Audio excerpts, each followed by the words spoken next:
Hello, Happy New Year. It's 2019. And that makes me think that it's this time of year. It's only the 4th. I should have done this earlier, but hey, I'll come back to that. This time of year, we tend to make resolutions. And I make a lot of academic resolutions to do with my job, things that I'm supposed to get published, deadlines that I'm supposed to hit, new projects I'm supposed to do, stuff like this. And it's reasonably successful. I'm supposed to get fitter. I'm supposed to stop biting my nails because it's unbecoming in someone that's well into their 30s. Anyway, New Year's resolutions, you can set them any time and obviously go for it, but we do try and do it in January and do something different, and it's a chance to reset, which I think is a good idea. However, the problem with New Year's resolutions, as I'm sure we all know, is that it can be quite hard to stick to them. I am very guilty of this. Last year, I read that Melanie C from the Spice Girls, she was trying to wake up every morning and start the day by thinking a really positive word. 3 positive words like enthusiastic, motivated, happy. And if you think that those 3 words over and over again as you're waking up, that is your first thought, it's a positive thought, and it sets you up for the day. And until my sister reminded me that that had been my New Year's resolution last year, I'd obviously utterly forgotten that that's what I'd set out to do. Which is my bad. So, New Year's resolutions, they often fall by the wayside, but I've got a very quick technique, only takes about a minute to do, which can maybe help.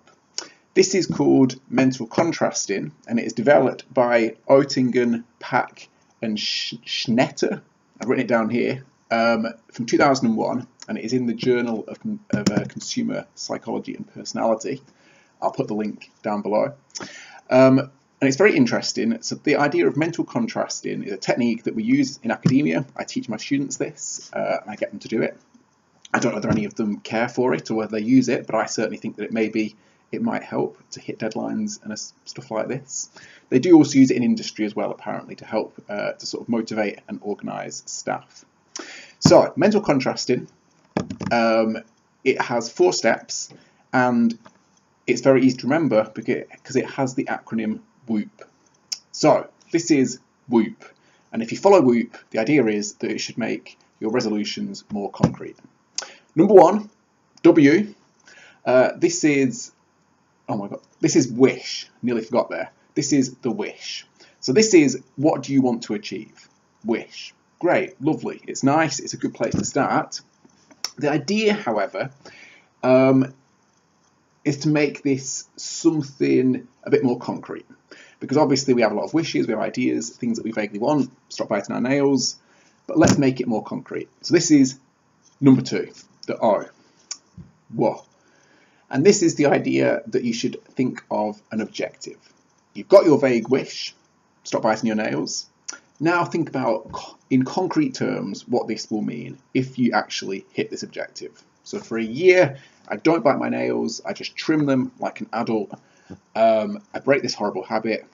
What will the objective be at the end of this? What will I have concretely achieved?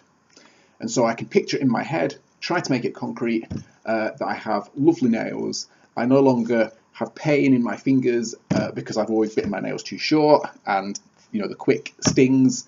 I don't look gross with all dead skin around the ends of my nails, and just generally it makes me a more suave human being that's less disgusting and off-putting to people, and maybe I'll make more friends.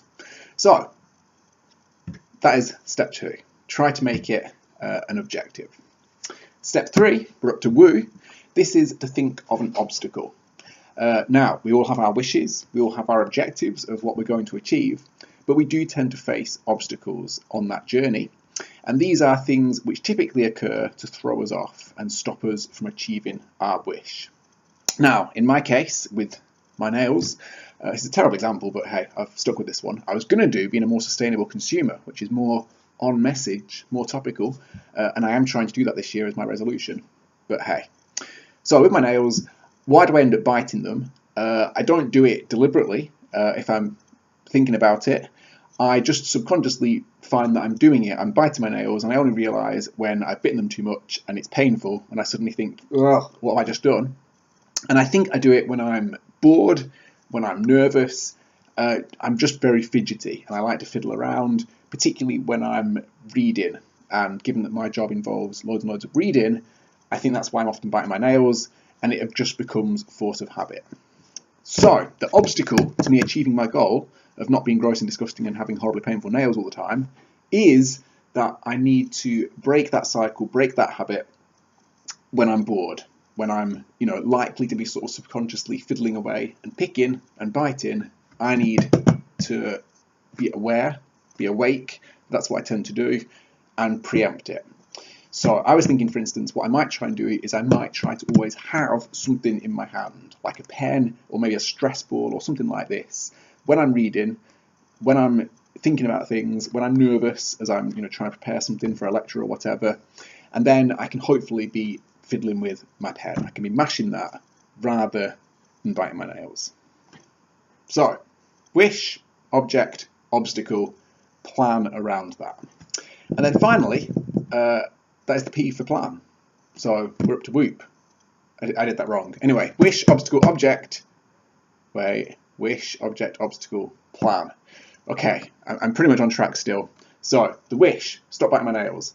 The object, I'll have lovely long nails and I won't be in pain anymore and I'll be socially not gross. Obstacle, when I get bored, I tend to pick and bite my nails. Plan, have something to hand so that I can mash that rather than attack myself, and all will be good. And in a year's time, I'll have beautiful nails, beautiful cuticles, and everything's going to be good. Now, that's not a good example, but I know that everyone's got their own resolutions. It might be to do with work, it might be to do with studying, it might be to do with your personal life, your social life, your romantic life, whatever. Getting healthy, getting fit. Making that resolution, making that aim something more concrete, preparing for those obstacles that get in the way, and having a plan, I think will make it much more likely that you'll succeed. So you might want to give mental contrasting a go. There's lots of literature out there, very interesting if you want to read further, and I would encourage you to do so. Best of luck, and I hope you have a very productive and successful 2019.